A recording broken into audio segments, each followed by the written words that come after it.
Tonight's event program that you received as you walked in has all the bios of our speakers, so we're going to keep introductions brief. At the end of the program, you'll cast your vote for your favorite company in the following categories. The first one is company you would like to hear most about or hear more about. Company most likely to issue the largest tech IPO ever. And company most likely to be the first to meet Mark Cuban. I'm not sure if that's a good thing or a bad thing. So you'll be able to vote your text, or you'll be able to vote by texting your selection in later, and we'll put some directions up on the slides here. So our moderator will give you more on that later. So it's my pleasure to introduce our moderator for this evening's program, Bill Parker. Bill is the president and CEO. They don't even let me finish. They just want to listen to you. Oh, I thought this was Starsky and Hutch. Well, I don't know how to take that either. So I'll keep this brief. Bill is a retired non-commissioned officer of the U.S. Marine Corps, so who better to keep us on track tonight? So it's all you, Bill. Are we finished now? We're finished. I'm done. Very good. In more than one way. Good evening, MIT Forum. Now, that was weak. Now, being a former Marine, right, it's like, come on, guys, all right. Good evening, MIT Forum. Now I feel better, much better. What I'd like to do is that my name really is not Bill Parker. I am Kevin O'Leary from Shark Tank. I was going to do Damon John, but that was too obvious. Crowd's not, I got to get you warmed up a little bit more here. What I'd love to do is introduce our judges. And we have Naveed Alipur, who's a managing partner at Analytics Ventures. Lee Duran, who's a partner at BDO USA. And Lee and I are on the board of directors for the Association for Corporate Growth. And Eric Otterson, who is the managing director for Silicon Valley Bank. Where's Eric? Give them a round of applause if you would, please. Thank you. Yeah, for you too. So, gentlemen, I think we're going to move to our seats. Is that what this is going to work? And then we'll invite our first company to the stage. And as soon as they get seated, I will do that. 1001, 1002, 1003, 1004, 1005, 1006. Okay. What do you do with this? God, if we were taking the hill, this would take forever. See Marines in Iraq going up, one, down, two. All right, so our first presenter is Kevin Liang, who is the founder of Aqua Design Innovations. So please welcome Kevin. Yay!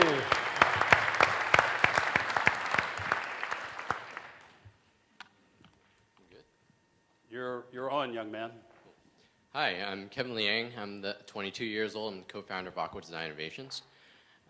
So I'm sure you guys have all heard of the drought we're having in the Central Valley today. Farms that once fed our country are slowly disappearing.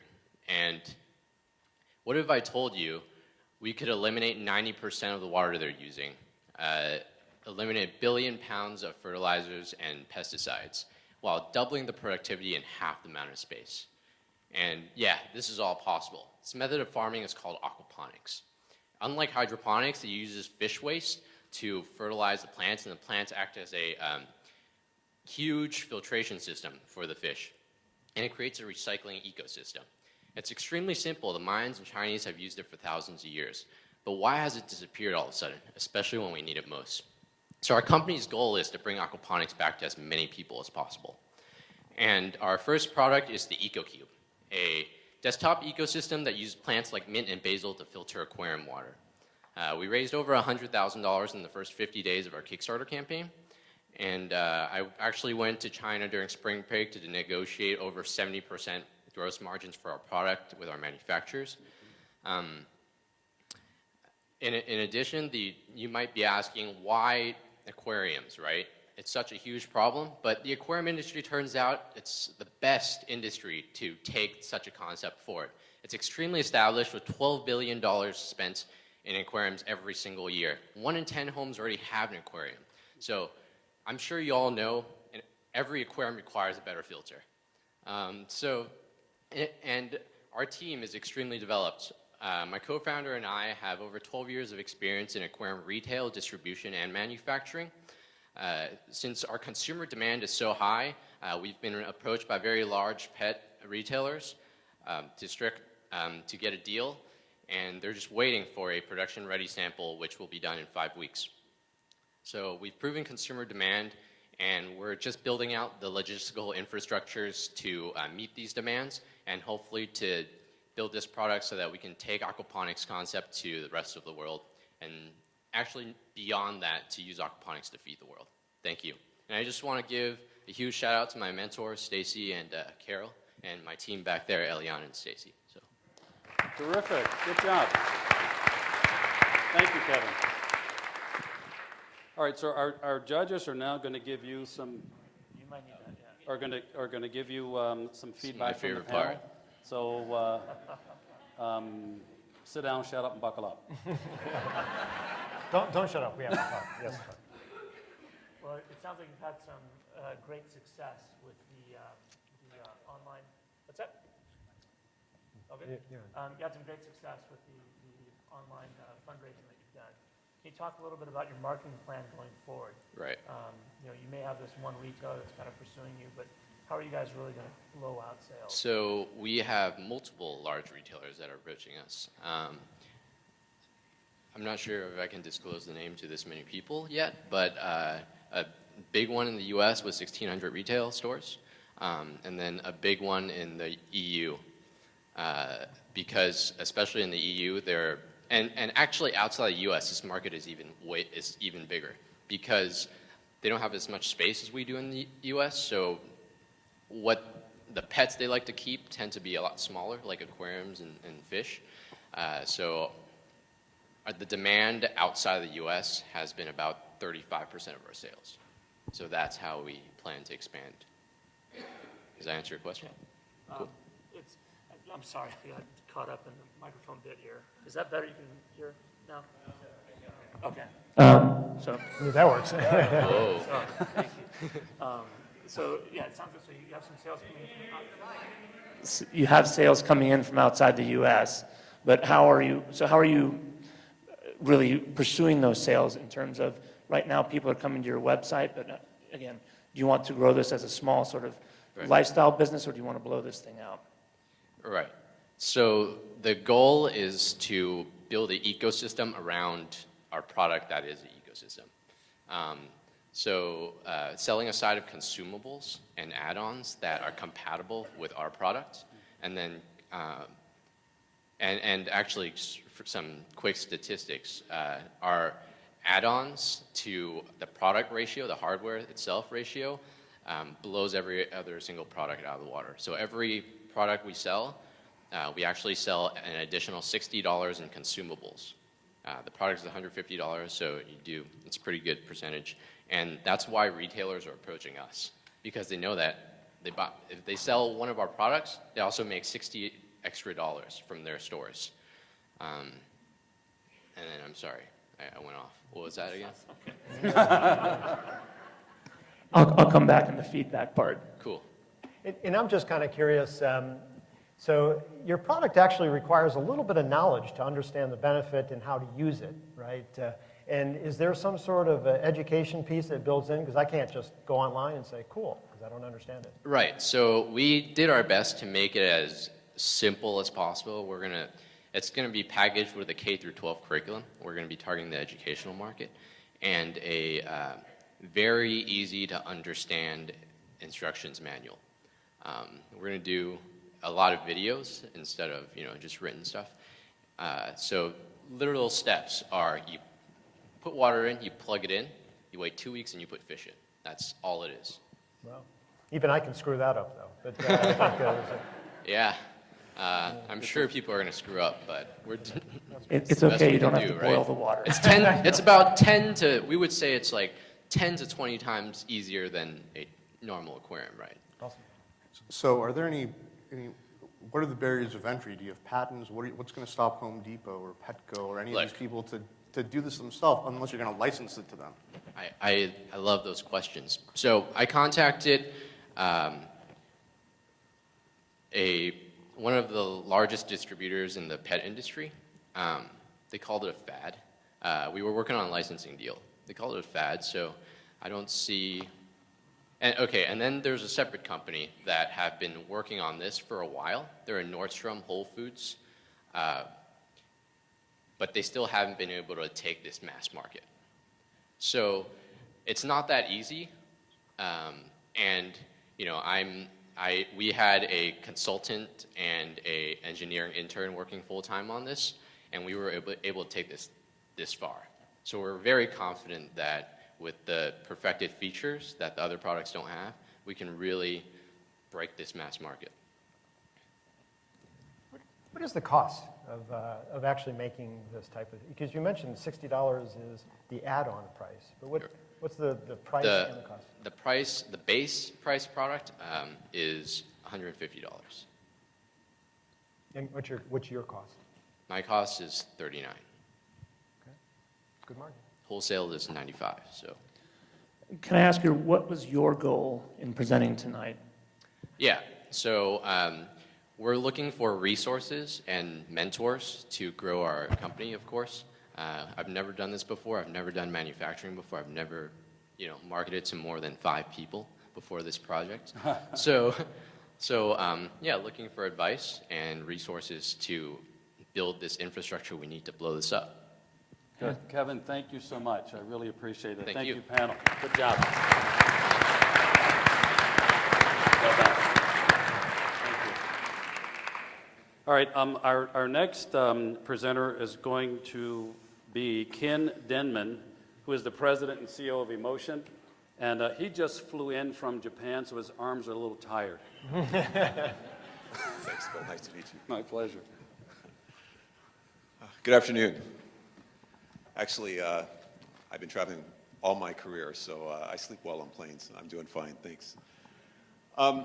Imagine a world where any camera in the world literally can be an intelligent sensor that detects emotion. Well, that world is here today. This technology was founded by a group of research scientists from the University of California, San Diego. We looked for the best team in the world. We found them down here. We convinced them to leave the school and come join us on this journey. This technology was based on Dr. Paul Ekman's work, where he absently proved that facial expressions are not cultural or learned, but are in fact universal, biological, if you will. Taking this knowledge, our team began to work with him in the early 90s, our senior folks on our team, in automating this technology.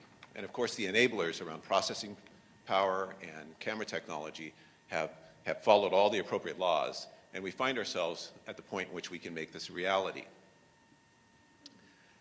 So, we're driving this technology to impact how people work and live. The fact that we can understand more explicitly what people think, how they feel about products and services, how they feel about the things that they're looking at, the things that they're experiencing, allows us to build better products, to help companies build better products. And that's fundamentally our motivation. So in an anonymized fashion, we can aggregate this information and really change the face of market research. Market research becomes not something you do in a focus group, but it becomes continuous and ongoing and very, very powerful in the hands of marketeers who are dying to get what we really think. As you all probably know, what we say and what we do often can be different. And this is a chance to get right at that illicit response. We've decided to focus on a couple of core markets. This is a very horizontal technology, but as a small entrepreneurial-backed startup, you have to focus. And we decided to focus on 2 very big buckets initially, retail and healthcare. In the healthcare market, we can do things like deliver objective measurement of pain. If you think about the ability to do that, to add that to sort of the ground truth that we have available around subjective measurements, actually have automated objective measurement of pain. Very important thing in the healthcare profession. You move to things like depression, assessment, general assessment, initial assessment of depression, bipolar, and PTSD. Imagine healthcare professionals being able to have an assessment tool where they can quickly say, flashing yellow, we need to ask more questions, we need to go deeper here. Huge cost savings potentially. Move to the retail space. As I mentioned, the ability to know what people really want and what they really value or don't value is incredibly important. So we handle the primary emotions and the advanced emotions, as you see here on the slide, as well as micro expressions. This happened very quickly, and if you'll join us later in the after action, we'll be happy to go deeper. Thank you very much. That was quick. That was good, Mr.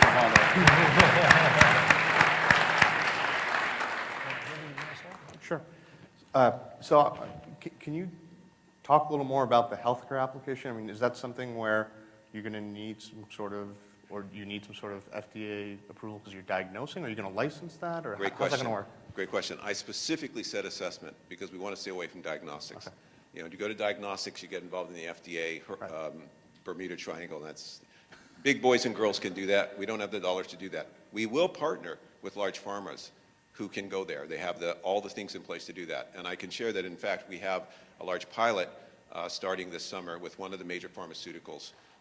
That's our goal. But I think there's a huge marketplace in just general assessment tools, and we don't need FDA approval for that. And then another question, what about a security application, whether it's airports or a baseball stadium, whatever it is? Yeah. To We get that question all the time, and I can tell you I'm staying way the heck away from security. I think identity is a red herring. First of all, it scares people, and it's not where the money is.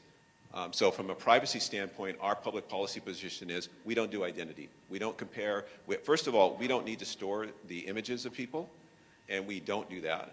A customer can ask us if we can keep them for 15 minutes or 30 minutes or something, but that's a feature. We basically don't retain the image. We don't compare to database. We don't do identity. Our view is that privacy is paramount, and I don't want to fight that battle. I'm just kind of curious. You were just in Japan, and I'm thinking there's a kind of a two-part question here. Is there a cultural difference in facial expressions? So whether Japanese versus Middle Eastern or et cetera have a different? And when you put in your product, how much localization do you need to tailor to each specific application? Well, as my good colleague, Dr. Barney Stuart Bartlett over here tell you, our lead scientist, the display rules can be somewhat different, region by region. But in fact, as Ekman showed, the reality is that no matter what ethnicity you are, what region of the world you are, whether you're from a pre-literate society or you've seen MTV, the fact is that our body, the biology, the 46 muscles of the face and therefore the 44 action units respond identically to certain emotions. Now, in a country like Japan, you mentioned, where culturally it's not appropriate to display overt emotion, and there's a real attempt to mask the emotions. The fact is, the micro-expressions are there. So the subconscious part, the limbic system, the subconscious part of the brain reacts, and there is some signal on the face. At 30 frames a second, we can capture that signal. Before the conscious part of the brain kicks in and we mask it. So if you put a Japanese person in a room and they don't believe they're being observed, by the way, I think they would display as much emotion as anybody. But then if you go to countries like Argentina or Spain, the expectation is if you don't display emotion, maybe you can't be trusted. Can I license this to help me with my poker game? Actually, we have very good academic studies in this space. What's the name of the game of the study? The ultimatum game. Yeah. So there are a number of areas. Driver awareness. I could go on and on. That's why I said it's a very horizontal study. In the auto industry, we've had almost every car company call us. They're looking into the future. They want driver awareness, of course, but one of the big issues for autonomous cars is how does the car know that you're ready to take control back? What systems are in place to assure that you are engaged and ready to go? And that's a huge issue for the future state of autonomous cars, which will happen. You've talked about the healthcare and the retail markets as the two markets that you're starting in, and you gave a sort of a high-level view of how the technology might be used. Can you talk about your plans for revenue? How do you plan to bring in revenue in these models? Well, we're generating revenue today in the market research space with partners who are effectively systems integrators of software benches. But I don't consider that strategic revenue. We like it, of course, helps pay the bills. So we had revenue last year. We'll have over $1 million this year, $500,000 last year. But that's the go-forward revenue model is about a software as a service. So we're completing a web API. And when I said support a camera anywhere in the world, I mean that. Where a camera can upload images to our web service, and we will deliver reports back, and we will drive revenue kind of on a CPM model, on a face per emotion detected, and it's a schedule that is affordable for the right size of companies, and we know how much signal, how many images we need in order to deliver the right report to various companies, and they can buy tiers of service. So software as a service, recurring revenue business is where we're going. And financially, how are you supporting yourself through building that sales cycle? Well, we funded the company initially with $2 million of seed money, and we raised an $6 million round at the end of December, and I'm just starting to raise now, and we'll raise another $12 to $15 million to get us through the next 2 years. How's that for San Diego?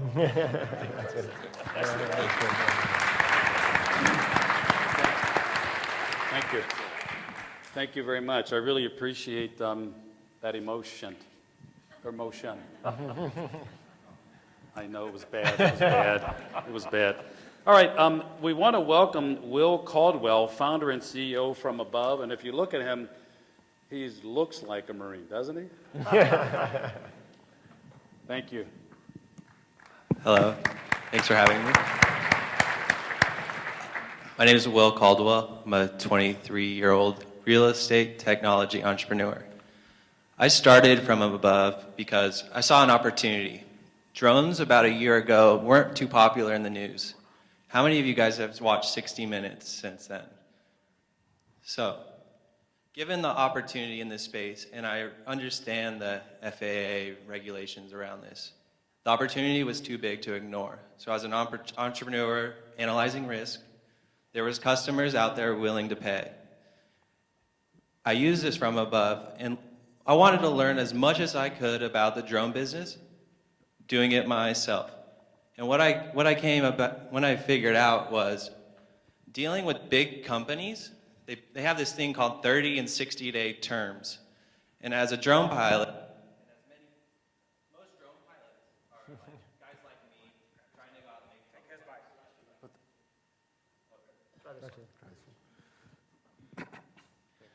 So what I figured out is if I could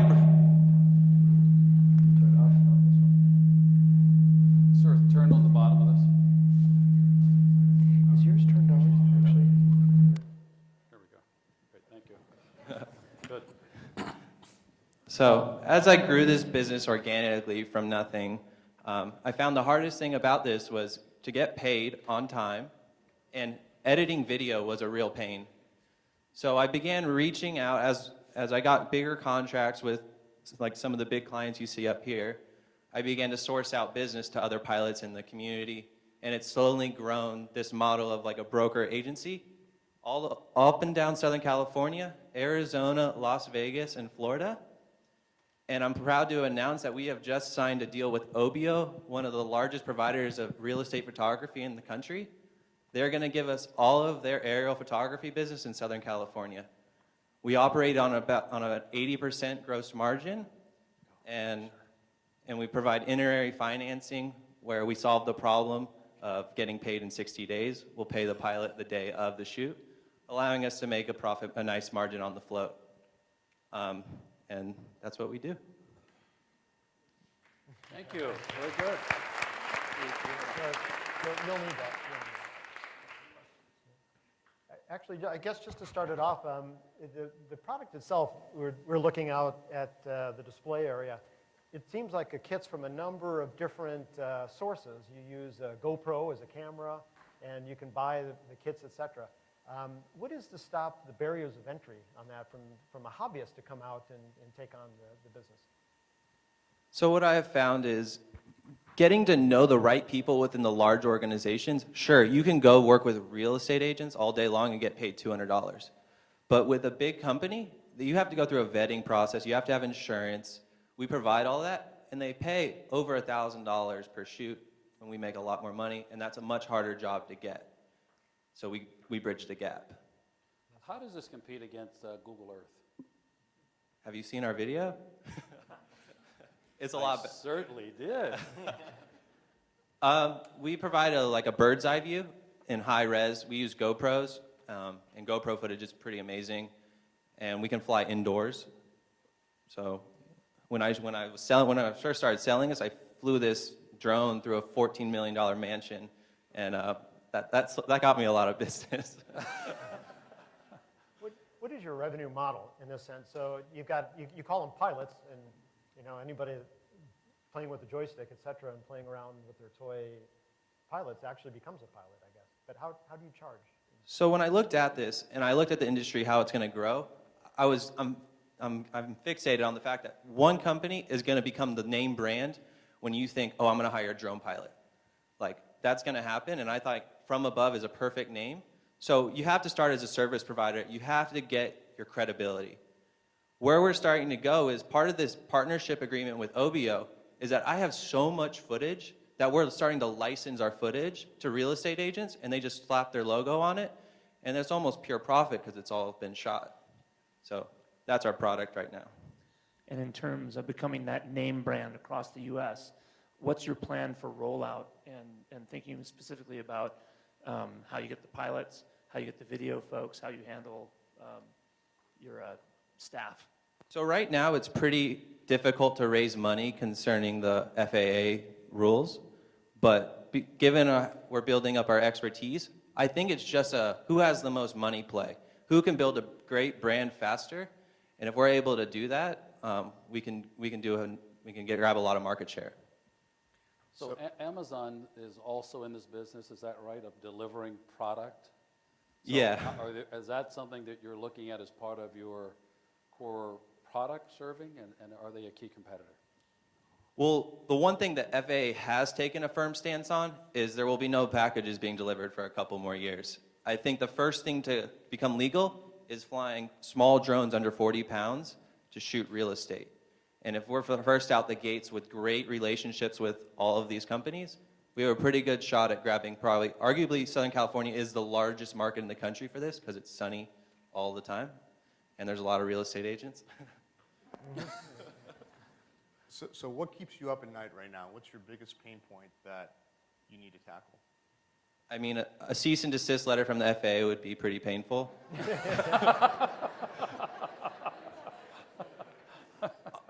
From what I've learned, though, doing this, is that we can show up on time, provide video in a timely fashion back to the client, clients are referring us left and right, and they love it. It's like, we don't even call anyone else. We know we can go to Craigslist and find someone for cheaper, but the fact that you're professional, you show up in a polo shirt that says From Above, we play the part. Terrific. What would you like from this group? So one of the biggest challenges I'm going through is I'm growing an organization, and I'm hiring on some key hires, and I've never done that before, and I don't know how to look for someone that, I don't want to make a bad hire because I know what that can do to an organization. And eventually, we could raise a lot of money to try and grow From Above into the big name brand that needs to be a huge success. So would you replace yourself as CEO if you found someone that could do it better? I would like to be the face of the company. Yeah, I would definitely find someone who could operate better than I could. Good. Anything else? Terrific. So let's give Will a round of applause, please. Good job.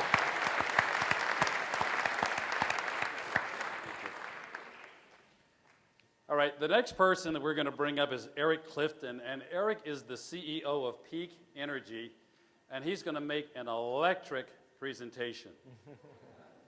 Oh, boom.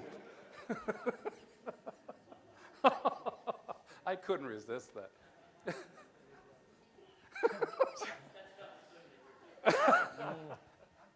Anyway, hi, I'm Eric Clifton, Peak Energy, President and CEO. So the electric grid is evolving at a rapid rate. And with that evolution, it comes with a lot of problems. The very first problem that they're dealing with is fluctuating demand, which quite simply is when we use power. The second issue is a little bit more complex, moving from a fossil fuel resource type of power, you end up running into a very stable grid. The utilities have the ability to throttle up or throttle down depending on that demand. But as we move forward into a clean energy environment, that demand now shifts. Quite frankly, utilities are at the mercy of Mother Nature. When wind blows, when the sun shines.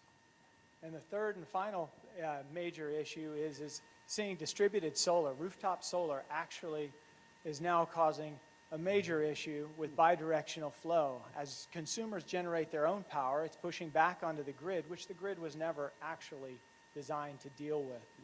So peak energy, we have the solution. Through distributed storage, we have the ability to create nanogrids. Now, a nanogrid is not like here at UCSD, which is a microgrid, a campus-wide solution.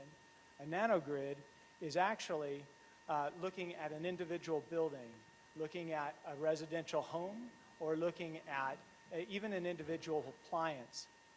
So as we do this, we start to break out and create grid stability for consumers and for the utilities. By networking these devices together, we give the utility the ability to manage the grid from the consumer side, start to manage the grid for the renewable energies that are now coming into place. And currently, one of the major issues that we have enabling our company is a leasing program that gives the funding necessary to not increase the cost for utilities or the consumer, but actually reduce the overall cost of operations for both the consumer and the utility. And finally, what we're doing right now is we're delivering the very first microgrid concept facility for the Navy. We're currently working with institutions like UCSD, SDG&E, Point Loma Nazarene, and the Marines, to name a few. We're looking for contributing investors, and we're seeking strategic partners and early adopters to help us further our technology. Peak energy is actually moving the needle, and we're enabling the next generation green energy grid. We hope that you guys would actually take that journey with us and talk with us as we move on. Thank you. Terrific. Thank you, Eric. Good job. You mentioned some of these projects that you're working on putting together. Can you talk a little bit about the lead time to get those up and running and how quickly you'll see revenue from those projects? Yeah, so the first one, Point Loma, that we've been working on with the Navy, that's actually a project that's been in process for nearly a year. As you can imagine, they take some time. We're actually waiting for the funding to come through. It was supposed to be in last month. Now it should happen this month. So once that happens, it's 60 to 90 days for that project to go into effect. Sorry about that. So, and how are you financing these deals then? So if you made a call here for investors to join you on the journey. Sure. If you were to pull in, say, $2 million from this room, how soon would you be able to tell your investors, hey, we've got revenue, meaningful revenue, coming back on that $2 million? Right now, our projections show that we would actually have revenue beginning mid-2015.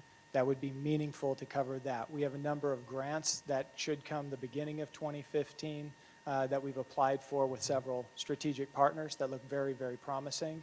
And so we actually, in that initial investment, we actually believe it's the only investment we need because of the leasing model. We have the ability to finance deals going forward. We talked a little bit about the regulatory environment and the idea with net metering, and often the utilities don't like the idea of you having your own power because they've got people working on the lines and they can be electrocuted, et cetera. Two questions. First, how do you actually see that environment changing that could become at least neutral for you to help out? And then the second is, how big is the system that we need for each home to be able to utilize, and what's the cost point with that? Sure. So the environment's changing well faster than we could ever imagine. It doesn't take us to actually move that needle. What we're seeing right now in the utility or regulatory environment is groups like NRG and New York Power and Light and so on that are coming back, and they've identified that they need a new model. The commodity model of selling kilowatt hours is not working. They need to become a service provider, and this actually enables them. So we're entering into those discussions now, and we think that's actually moving quite rapidly, particularly in a non-regulated state like Houston or Texas. And as far as the size of the storage per house, the reason why we started with a smaller unit was because we wanted to be able to address the smallest unit out there, low-income housing, apartments, and so on. And the current system that's designed, the initial system, was designed to actually offset a refrigerator and a set-top box. So when the utility has the ability to schedule that discharge, there is enough equipment on site to be able to take advantage of it. It's not wasted. So you right-size the system to actually benefit both the utility and the customer. And what's the cost point for that? The cost point for that, it's kind of irrelevant, truthfully. It's around $800 retail, but when it goes into the leasing model, it's less than $27 a month on the bill. Can you talk a little about the competitive landscape and what you guys are doing different compared to the others trying to do the same thing? Yeah, so there's a lot of groups right now, Solar City being one of them, that are trying to do distributed batteries. Their concept, more or less, is how do we become the utility? How do we present to the consumer that we are going to offset their ability or need for the utility and only use them when they need that? And we know that business model is not going to work. The infrastructure that's in place is what enables consumers to have consistent power. And so ultimately what they're doing is somewhat selling a false bill of sale to that consumer, saying that you're going to have batteries, you're going to have storage, but in reality, when the grid goes down, they can't use either of them. Our system and our concept is to do power purchase agreements that enable the consumer to get in with little to no cost, the utility to be able to deploy without having to go back to the PUC for more capital because we've actually financed it for them, and then giving both the utility the ability to offset some of their needs and the consumer the ability to have storage on site in the case when the grid goes down. And does your system require the consumer to have electric generating facilities like solar panels? So yeah, so then the next phase of the model is to be able to have our system bifurcate the automatic disconnect switch, which right now turns off your solar if the grid goes down, and revert it into the building. So they have the ability to have an islanded system which allows them to use that power in perpetuity. And could they potentially use the software on your system to game the utility where I'm charging the battery at night when I have low rates and using the battery instead of the utility during the day where I may not have a solar system? The answer would be technically yes, but the concept is to work with the utilities that actually prove that to be a benefit for the utility, where the utility is charging the batteries at low times of use, discharging them at high times so they don't see that load on the grid. Yeah. Last thing, would it be a safe assumption to say that if utilities don't get into this microgrid electricity creation, that they'll be out of business in 20, 30 years? Well, we're seeing that happen in Great Britain and other countries. I think that it might be moving faster than that, to be honest, and that's why groups like NRG are pushing very hard to see that shift happen sooner. It's only speculation at this point, but the reality is our perception is the utility, the infrastructure that's there, why would we replace it? Let's replace the business model and how they use it and how they recapture their recurring revenue, and use that as our path forward, kind of as a least resistance, opposed to trying to reinvent the wheel, which a lot of folks are trying to do at the moment. All right, one more. Are you seeing strategic investment from utility groups? I think strategic investment with regards to grants and pilot projects. We are looking at a number of potential investors that are utilities that have an interest in gaining their personal portfolio. We're still trying to figure out the final strategy, if that makes sense, if that's going to limit us to be able to go to the rest of the world. But it's on the table. Yeah.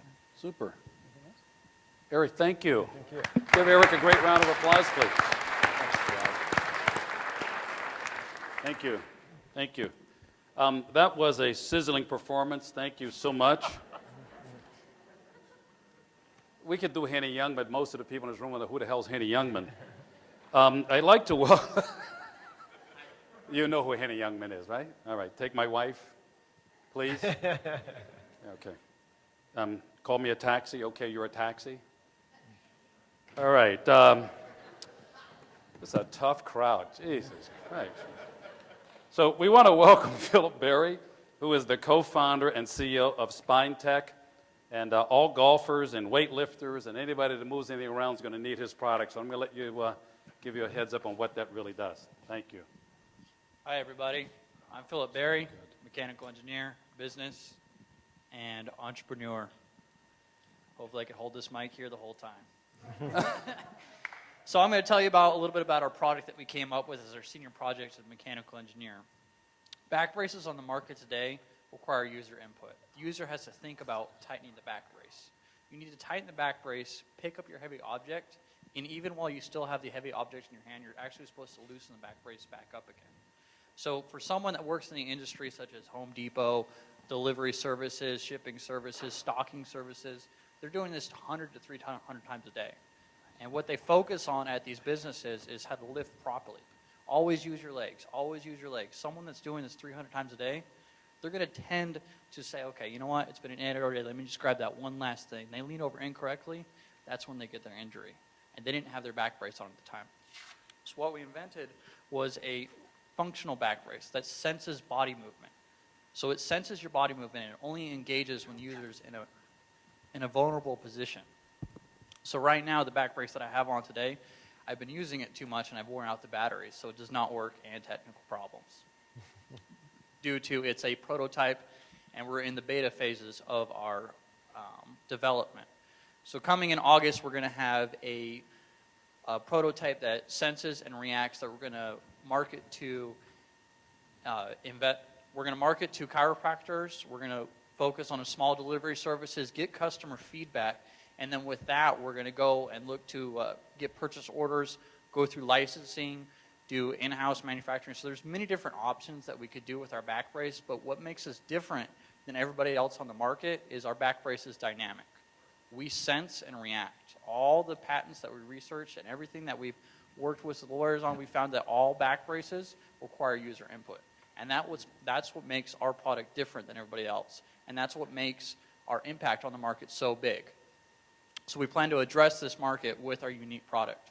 And there's many different options that we have down the road as a sensing technology that we could get information that you could give to your doctor, your physical therapist that could read your movements on a daily basis. And you can make other products out of this, such as sports, for golfing, for weightlifters, for grandma that wants help getting out of her chair in the morning. There's many different applications. And we're at the beginning of a pinnacle stage, and we are here looking for a strategic partner that has that connection in that medical field that could help us evolve and take us to the next level. Thank you. Thank you.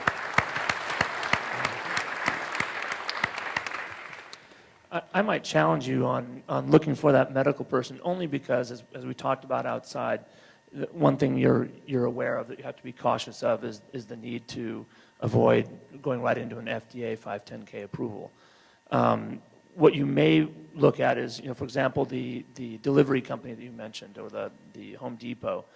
Currently, those folks are wearing just the simple back brace that's just a Velcro patch. And you know that it's slowing down their utility during the day because they're readjusting it all the time. It might be better for you to go into one of those markets with hopefully a contact here that could show that you can ensure better safety for that worker and better productivity for that worker because they're not having to adjust it all the time. And since you're not making any medical claims, you can still pursue that quickly.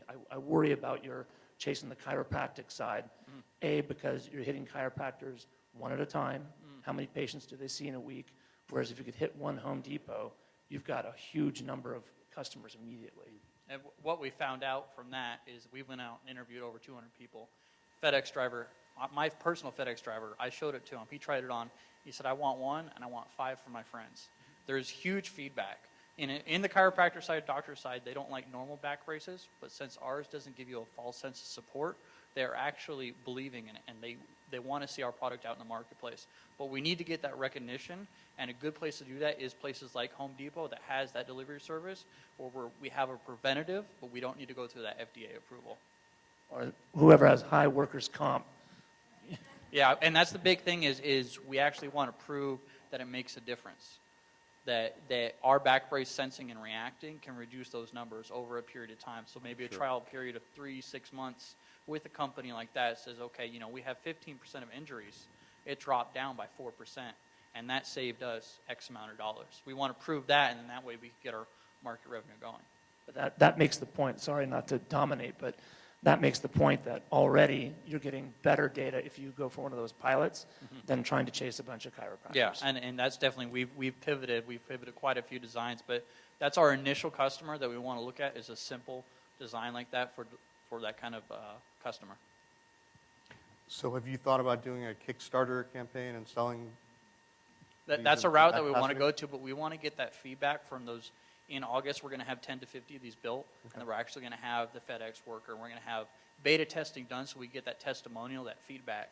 So that way we could say, okay, you know, hey, you need to change this design a little bit. It needs to be a little bit more breathable. Get a little bit more of that feedback, then we'll be ready for that launch. So we're working on developing a Kickstarter platform on that. Are you guys building these yourself, or are you outsourcing it? Currently, I learned how to sew. I did the brace myself. I did the electronics. I did pretty much everything part of this brace. So I learned it myself. But we are going to have someone else do that. We've been talking to Cubic Manufacturing about getting manufactured through the beta model, so that way I'm not sitting there running a sweatshop out of my house. Good plan in regards to scaling it. Yeah, definitely. There's a number of guys that are already making these types of things, as Eric mentioned, just the Velcro patch, so to speak. What about licensing out to these folks with regard to trying to let them do all the manufacturing? We definitely have had a few inquiries, and we're definitely looking at that option. That would be a good way to go. Our end goal is that I want the product to reach the marketplace and to help people and reduce injuries. That's our overall goal. So if that comes down from licensing, if we could get a contract with DJO Global or somewhere where they actually have that product and it reaches the marketplace, then that's a good option too. So we're open to many different variations, but we're kind of going down all avenues right now until one thing really takes off. So with this increase in wearable devices and Fitbits and whatnot, kind of guide us down that path and making it a smart back brace eventually with analytics and metrics to measure? Yeah, so our back brace, because it senses and you have microprocessors in it, it's just like the Fitbit, as he's mentioning, is it can actually sense your body movement throughout the day. So say you go to your doctor and you've been to them 20 times, and they can't figure out why you keep slipping that disc. And they make you wear this tiny band, which is what our algorithms and our utility patent is wrapped around, is that you wear this band throughout the day, and all of a sudden you go back to your doctor, and your doctor puts it in the computer and says, do you have a drawer on the bottom right side of your desk? And he says, yes, I do. And you reach down all day, and you're pulling files out. You don't think about it because you're just doing your job. But that sensing and getting that kind of data is important to the doctor, and he can interpret that and then come back and build a customized brace for that user that only tightens up on the right side. Sure. So again, there's many different avenues, but we want to go down that avenue of that delivery or Home Depot type of person first to get in the market, and then we could go down to the further models and get that analytic data. Have you thought about team members or advisors that might help your success? We have a few mentors right now. We would like to expand. Our biggest weakness right now would be the medical field. And that's the main thing that we want to get out of this event is finding someone with that connection or that knowledge, preferably someone that sells back braces or has experience with them. I still worry that going down the medical route is going to slow you down. I'm serious though, it's not, I mean, it's going to mean a lot more money and a lot slower, and what you have already, you could probably roll this out much quicker, and it's just having the right folks that help you get there. Yep, we're here for suggestions and questions and comments. Good. Any other questions from our panel? Terrific. Let's hear it for Philip Berry, please. Good job. Thank you. Our last company is going to be from Richard Anglin, founder and CEO of Telmedics. Richard has reinvented the house call, and we're going to hear a lot more about how that works. I'm here representing the old guys. Thank you. We prefer mature. Call it what you want to call it. We have a $39 billion problem in the United States today with unnecessary emergency room visits and unnecessary hospital readmissions.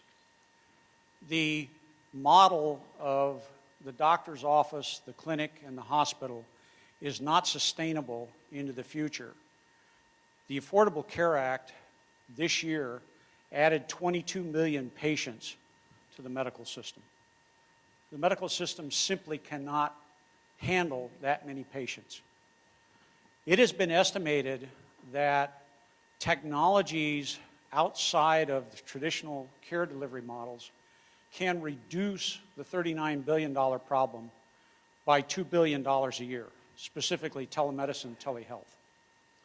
So we have a mobile phone-based telemedicine platform that allows a doctor or a nurse or other caregiver to engage a patient remotely, wherever they happen to be, wherever they happen to be located, whenever they need to be seen. The platform involves software that goes into a wireless device that delivers high-resolution video and high-resolution images into a web browser. And because of that, a doctor can be anywhere in the world as long as he's connected to the internet and see the patient. If you think about the way a video conference is done, you're using the camera on the front of a device. Those cameras are specifically designed for facial recognition, and even in the most modern devices, they're 1.5 megapixels. Our medical advisory board tells us that to be clinically actionable, you need 5 to 8 megapixels to be able to make a decision about treatment or follow-up care, whatever you want to do. We don't use the front camera on a wireless device.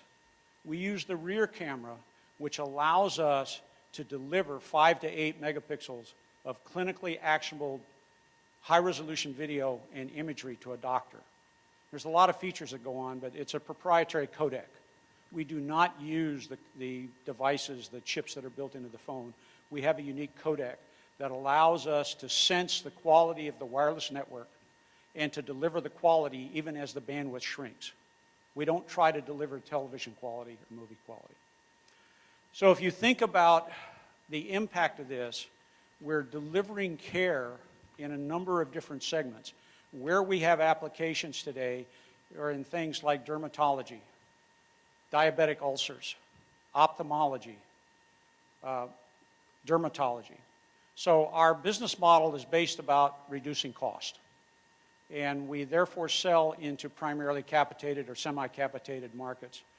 Right now we have user trials in 21 countries around the world. Thank you. Thank you. Good job.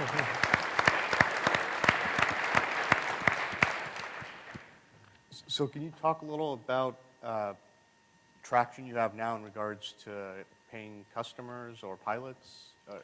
These 21 different countries, are they free trials or? Well, there's a combination of customers and free trials.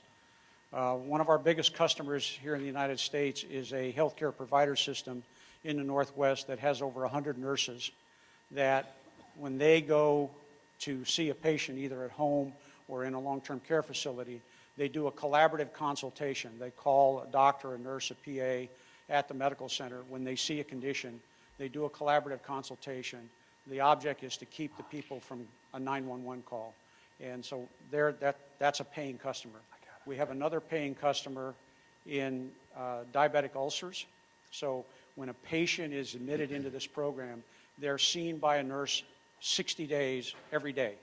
So they're using the platform to allow them to, instead of seeing a patient 7 days a week, they use the platform interstitially to see them 4 days a week, 3 days a week, which allows them to increase their revenue because they have a fixed number of nurses. So one nurse spending 1 day doing it using our platform triples the number of patients that they can handle. So we have those customers. We also have usability trials. If you go on our website, you can read about a huge trial that we've had going in Ghana since September of last year. It's rural health at its ultimate. You go to the end of the earth, go 3 more stops. And the Ghana Health Authority is signing a contract for 5 hospitals and 200 nurses. So is your business model then a pay-per-use or a subscription model or a perpetual license or what? We have two business models. One is a B2B, a collaborative consultation. One's a B2C model. Both models are predicated on a monthly access charge or an annual access charge for the server, and then a utilization charge. In the B2B case, where we have the nurses, they pay a flat rate per month per camera. In the B2C case, which is like a health plan, they pay a flat rate per subscriber per month, in addition to the monthly access charge. Two-part question. One is, how much money are you making, your revenue run rate for this year, and where are you making most of the money? Which segment of the different countries or the different medical fields are you making the most money? Okay, the revenue rate for this year is about $600,000. 90% of that is outside the United States. And how about medical field? Pardon? Which medical field are you finding is most rich for you? All of our revenue to date is coming from home visitation nurses or rural health care, where you have a caregiver traveling to a remote area or to a rural area and then doing a collaborative consultation. So it's wound care, it's follow-up surgical care, it's diabetic ulcers, it's some dermatology. Those are where we're getting most of the traction. And in your experience so far, what's keeping you from having faster growth at this point? Well, in the United States, the elephant in the room is reimbursement. CMS has 6 codes for telemedicine, telehealth. But for a doctor to have access to those 6 codes, the patient has to be in an originating facility, which means if the patient is already in the clinic, already in the hospital, the doctor can get paid for a telemedicine visit. If he steps outside the emergency room door, the doctor can't get paid. So in the United States, we therefore can only sell into capitated or semi-capitated systems. Whereas you go outside the United States and you get different reimbursement models, we get much more traction because it's easier to get paid. What's to stop, a lot of folks in the audience have really high-resolution cameras on their phones, and they can basically go and take the picture, email it to a doctor or somebody, get a feedback, and compete directly. Well, the first problem you've got is if you email a photograph of a patient, you're violating HIPAA in the United States. The rules in the United States, HIPAA and security and storage and stuff like that, the same stringent rules apply in the EU, and the EU has a number of different rules about patient security, patient privacy. If you just take a picture, I can't give you a demo of the platform here, but if you go out, we process the video and the image in the phone. So if you look at our imagery and you compare it to a picture that you've snapped or to a video that's coming in, because of the processing that we do in the phone, the images have better color depth, better color saturation, better contrast, better resolution.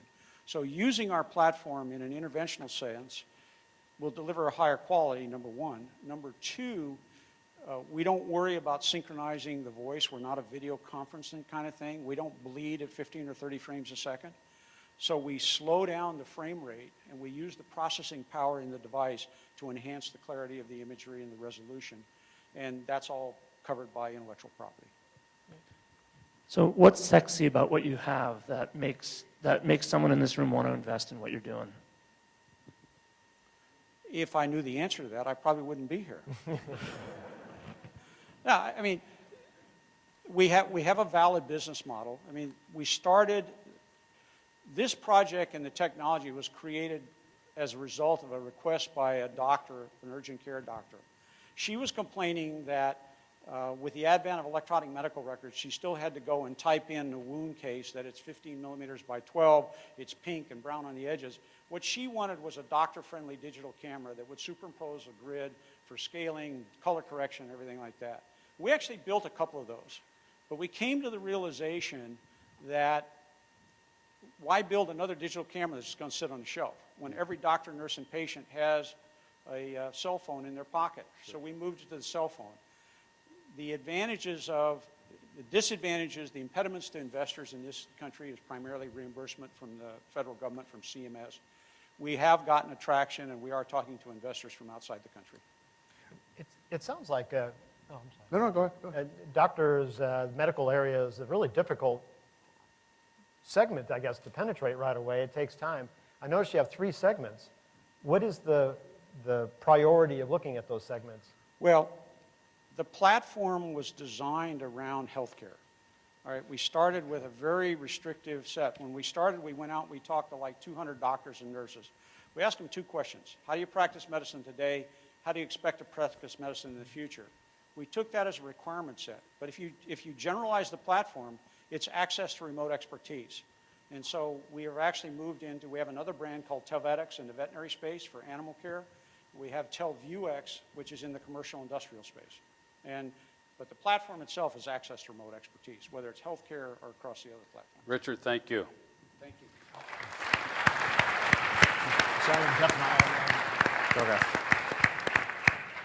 All right, the trains are running ahead of schedule, so we're going to make a adjustment and bring all of our presenters up to the front, and then that way we can ask another set of questions for about 6 or 7 minutes. So could we first of all have, where's Kevin? Yeah, we're going to talk about just some coaching, so come on up now. We're going to, Kevin, come on up, Ken. Ken, where's Ken? Richard? You also have mics. Will? Mr. Perry? Yeah.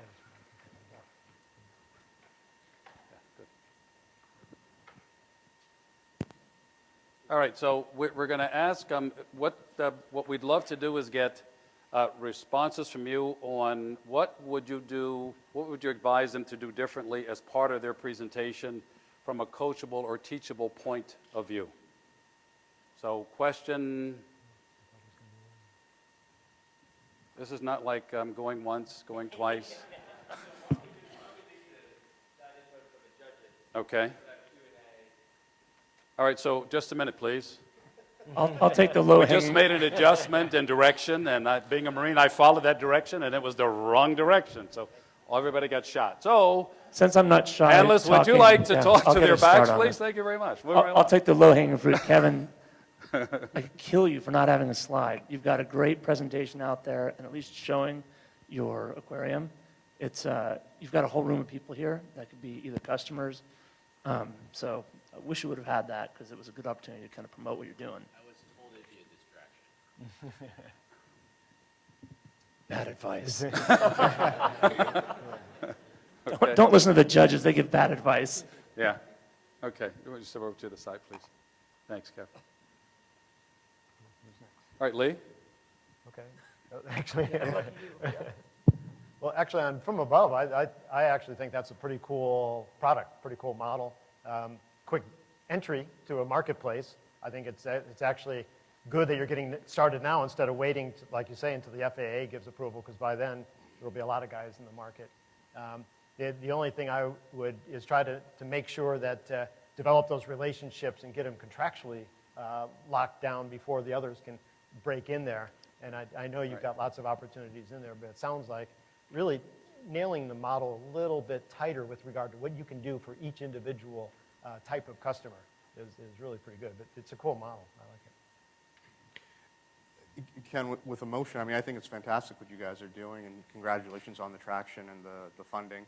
I mean, it was a great presentation, but the one thing I think would, for an audience, be interesting is to use a case study, for example, and you know, we were Nordstrom and we helped them with X, Y, Z, and it increased their revenue X amount. But other than that, that was a fantastic presentation.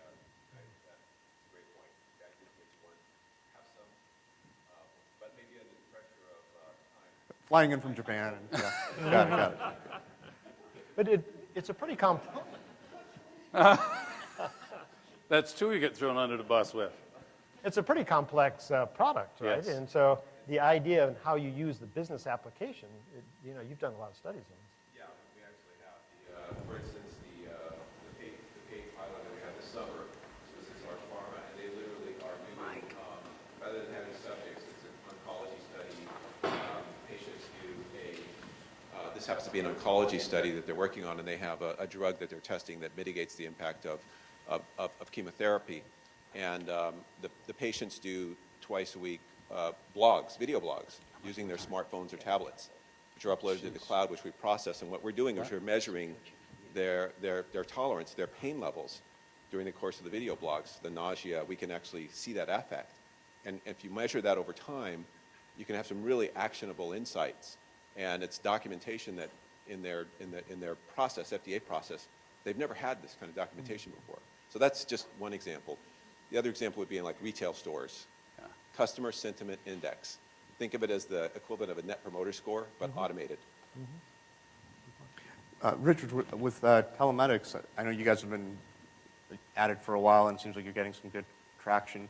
The one thing that I think Lee kind of alluded to is it seems like you're saying we could do this, and we could do that, and we do that, in the vet vertical, and we could do for the nurses, and we could do for dermatology. And I guess, have you seen in doing any A/B testing where you're getting more traction, where that low-hanging fruit is? Because like with dermatology, for example, there's a startup here in San Diego called Pocket Derm, and all they do is just diagnose, and they have to have a license in every single state, though.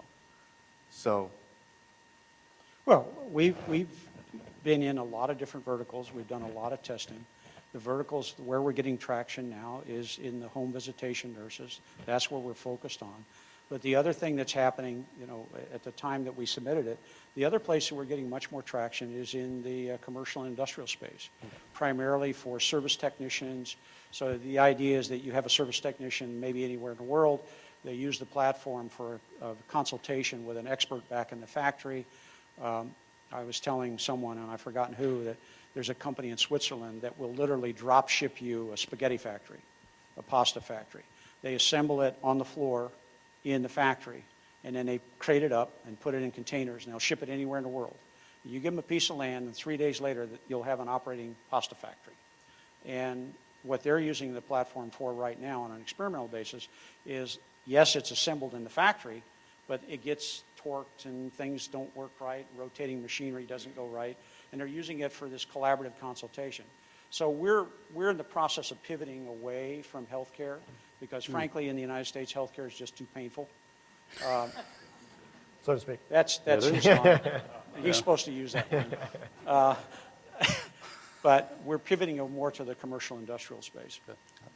Philip, I have thank you very much, Richard. I have a question for you. So I'm an investor, and I've got $1 million, and you're still sewing stuff in your garage. At what point do you get out of the garage and align yourself with professional manufacturers to take this to the next level so that I get the sense that I'm talking about a real company and not something that is an idea? So we're already talking right now with a couple manufacturers. As I mentioned, Cubic is we're already talking with them about, and that's a route that we want to go down. We want to have a virtual office with our company, yes. As in I manage and I run everything saying, okay, motors are coming here, back braces being assembled here, and we've worked through it, and we have some negotiations going on, and we're kind of at a point now where we're working on that as well as finishing to get to a beta point. Yes. So over the next 2-3 months, there's a lot of things going on at the same time. But say an investor came in right now and could coach and work that out faster, then that's an option that we would go for. So is there costing mechanisms in place now so you start to get to the margin part of the business, which is the most important, one of the most important pieces? Yeah, so the margin right now, like this base model is what we're looking at, is we want a price point around $150 if we don't have Medicare coverage, which if we go down that route, which we're told not to, Eric, I'd appreciate Don't go down that route. So we want to go down that route. Right now we're at a COGS of 60. Yes. But that's just with off the shelf, and that's not. But that's not with volume. That's not with volume. That's not with all those other calculations. Right. So that obviously you want to assume 50% less. So about $30 is what our COGS is going to be for this base model, but that's not with all the other features that we could have on it. Okay. So considering the home shopping network route, you might talk to locally, there's the Ansier Center. They've got a maker lab, and they also have Ping Wang there, has got connections to manufacturing in Tijuana. And I'd also encourage you to talk to the EDC down in Tijuana. There's a lot of manufacturing there, and I think San Diego companies don't take enough advantage of the easy and low volume that you can do down there. And Cubic is like, that's where they have a lot of their manufacturing. That's where they said, you give us the schematics, you give us the COGS, and we'll come back out you with a quote from Tijuana. And that's an important relationship to have instead of going the China route where it takes 6 weeks to get something. And if you get 1,000 units and all of a sudden there's something wrong, you're delayed 2-3 months, whereas Tijuana is just a couple of days. All right, so one last question, please. Let's get with Eric. Any of you have a question for Eric with his business? I do actually. So with the growth happening right now in Asia and in Africa, I mean, let's take telecommunication, for example. They don't put phone lines in, they all have cell phones. So similar to energy production, are you guys, I'm sure you're thinking about it, but any plans that you can kind of share with us in regards to microgrid sales in Africa as they're booming? Sure. So one of the goals for peak energy was always to look at, lack of a better term, a utility in a box. How do you actually deploy quickly and at a low cost that would end up helping not just first world, but second and third world areas. And so with that, Japan, Europe, all of these areas have a strategic need for distributed energy storage and control. And so with that, we have a partner that we're working through right now that we'll just say has very strong capabilities in those areas. And so that is the next frontier for us with regards to probably some of the earliest deployment beyond the military contracts that we're working on now. All right, we have one last question from our panelists to our presenters, and then we're going to move on to the voting. So, and actually, back to you, Eric, I'm still a little confused as to who the paying customer would be best, because if you're trying to get adoption, the idea of the grid being inefficient and the utility model needing to change, utilities are going to be slow to allow that model to change, and it's going to take a long time for them to adopt. Solar City is actually providing these types of battery backups to their systems, et cetera. What about using the customer as a demand push? So there's two reasons for that. So the Solar City model is an initial concept. Currently what's happening, though, is they're selling batteries and solar to customers. If the grid goes down, they have no operation on site. So the value proposition for the customer is the best, and a daily arbitrage on how we can actually financially do that. With the changing of the structures, the rate structures going to dynamic pricing in the next couple of years, that whole model is kind of a moot point. And so one of the things we don't want to chase after, even though that's immediate business, we don't believe that's a prudent long-term strategy. And so by partnering with utilities and looking at a new business model in a way that benefits the utility in their future growth, we actually believe that's the fastest time to market, not on initial sales, but actually as a long-term presentation. Right. But in addition to that, there are many market segments that we've identified that are actually cash payer buyers that want to enable smart microgrids that use a nanogrid as the basis, resorts, and I could name a plethora of others. Please that are don't. the early adopters. Thank you. All right, guys, what I'd like for everybody to do is let's just, first of all, give a hand to Kevin, Ken, Will, Eric, Philip, and Richard. Thank you, gentlemen. Have a seat, please. Thank you all very much. Thank you so much. All right, it's time to vote. So it's now American Idol, Ryan Seacrest. Let's move forward. While we're tallying our votes, I just want to take the opportunity to welcome our new chapter chair, Carol Corporalis. Hey. It's a really happy day for me. So Carol is a commercial insurance broker with Water Ridge Insurance. She specializes in the development and management of domestic and international insurance portfolios for technology and manufacturing companies. She's been a longtime volunteer of the MIT Enterprise Forum and has been a large contributor to our leadership committee this last year. Carol's got a great vision for the future. I look forward to seeing what she has in store for us. Please join me in welcoming Carol. Thank you, Brian. Thank you very much. And before you run off too quickly, we just wanted to give you a little something. Yes. Brian's actually served 2 tours of duty. So over this last year, you've provided a lot of time and energy and ideas and great leadership. And again, we just wanted to give you a little something in our appreciation. Thank you. So thank you very much. Big fan. Thank you. So this is it. So first off, it's an honor to take over for Brian. I'm looking forward to it. It's very exciting. We're off to a great start. We have a very exciting lineup already planned for the fall. And certainly if you'd like to get involved with us, we'd love to have you join us next Monday night. We have the program committee meeting at the Connect offices just down the road, 5 o'clock. So again, if you can join us on Monday, we'd love to have you come by and see what we're all about. Also, I wanted to let you know that we'll be sending you, if you don't have it already, a survey to fill out. It's a very short survey, but it gives us a lot of great feedback to help us continue to improve our events. So filling that out would be greatly appreciated. You can judge the judges. Oh, that's true, actually. And then lastly, so the Wine Social. How many have been to the Wine Social event? A lot, okay, great. Well, it's coming up this year, August 6th, and it's, again, at the Birch Aquarium. It's a fantastic venue. We have over 20 wineries that are participating so far, so it should be a great event. If you haven't signed up on the website, please do, and we'll see you then. Let's see, lastly, I want to thank Bill Parker and the judges for doing a fantastic job.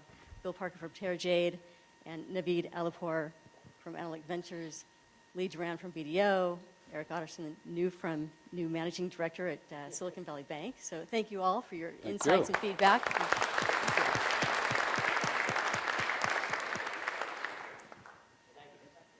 Yeah. Melissa, are we good? We have results. So with that, I will pass it back to Brian. I'm sad to say we didn't use BDO to tally these. Sorry, Lee. See you next season. Yeah. So, Mr. Parker, do you want to have the honors, or? No, since you are the outgoing president, Oh. I shall leave that responsibility to you, sir. Well, thank you then. So, the company everybody wants to hear more about will go to Emotions. Come on up.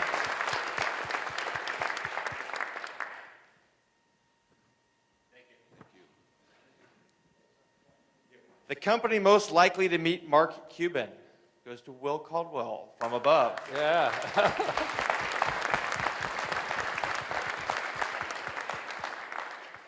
And the company most likely to have the largest IPO ever goes to Peak Energy. Eric Yeah. Clifton. That's fun. That's cool. Congratulations. That's great. So if there's nothing else, is that how we do it? By the song of the same name, right? Exactly. So thank you all for coming. As usual, we will have coffee and dessert out front. Please don't come down here and grab everybody. We'll be out there in just a moment. Drive safely and have a great evening. And thanks.